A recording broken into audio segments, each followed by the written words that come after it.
Taiwan fears growing funding influence from Beijing ahead of polls. A rally on the eve of Taiwan's November 24 local elections, where some 19 million voters will be voting for more than 11,000 local officials. Taiwan voters go to the polls on Saturday in local elections that will likely indicate the level of popular support for President Tsai Ing-wen and for any move towards independence after 2 years of growing tension with Beijing. Some 19 million voters will be voting for more than 11,000 local officials, including mayoral races in the capital Taipei and the southern port city of Kaohsiung, amid concerns over growing interference in the island's democracy by the Chinese Communist Party. Tomorrow is polling day, and once more I call on the people of Kaohsiung to help us fight a wonderful campaign. Mayoral candidate for the ruling Democratic Progressive Party, DPP, Han Kuo-yu told a political rally on Friday. Whether or not I am re-elected, I think the sun will shine on this election, and that it will prove to be a model election that will go down in Taiwan's history, Han said. We can all study it and see.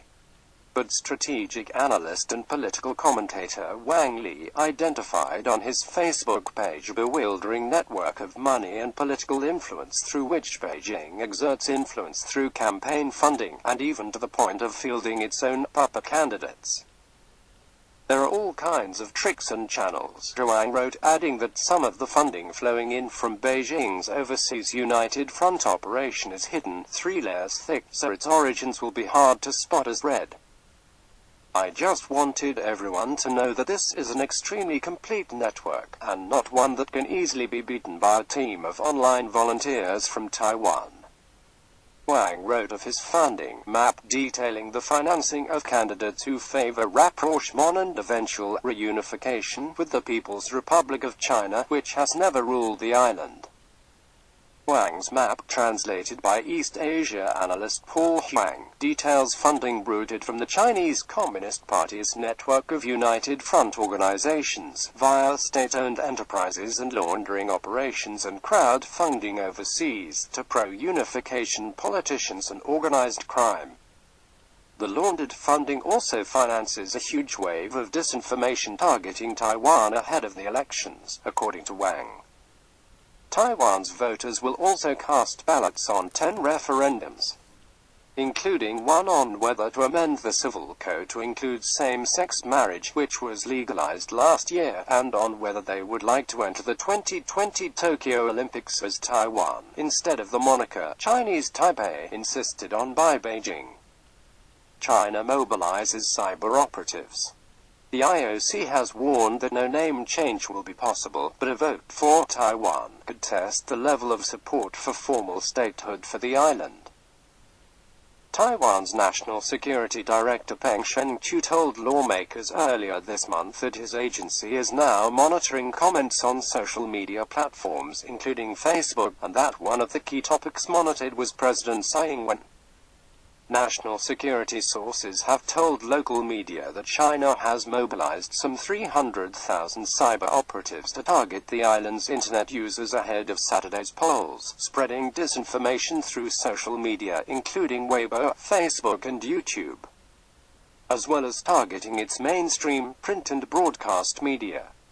The elections are being used as a testing ground for Beijing's plan to influence the 2020 presidential election in its favor, away from the DPP, which has declined to play along with Beijing's demands that it acknowledge that Taiwan is part of China.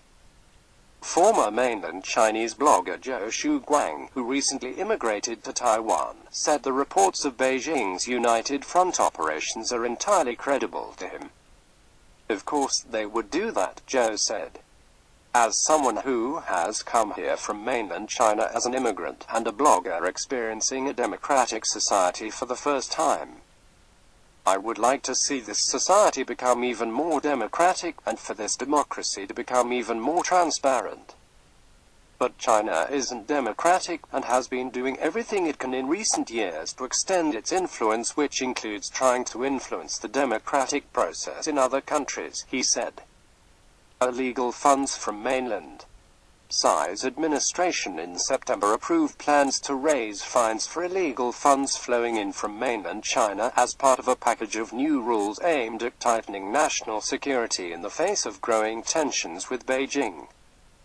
Her cabinet approved a plan to raise the maximum fine for unauthorized Chinese investments to more than US $800,000 in a bid to target funding that may be political in origin, with sanctions against companies that evade, refuse, or try to block government inspections of the situation. Chinese national Zhu Qihong, a former county-level deputy to the People's Congress in the eastern province of Zhejiang, said he had come to the island to witness the political carnival of a democratic election. "I thought we'd come here to see it, given that we wouldn't be able to watch it in mainland China," Zhu told RFA. "It really is ordinary people who are in charge here," he said, adding that Beijing is very concerned about the growth of pro-independence sentiment in Taiwan. China's People's Liberation Army, PLA, is gradually preparing for a possible invasion of Taiwan, according to a military analysis published by the Pentagon in Washington earlier this year. Armed forces under the Chinese Communist Party continued to develop and deploy increasingly advanced military capabilities intended to coerce Taiwan, signal Chinese resolve, and gradually improve capabilities for an invasion, the U.S. Department of Defense said in an annual report on China's military capabilities. Taiwan was ruled as a Japanese colony in the 50 years prior to the end of World War II, but was handed back to the 1911 Republic of China under the nationalist Kuomintang government as part of Tokyo's post-war reparation deal.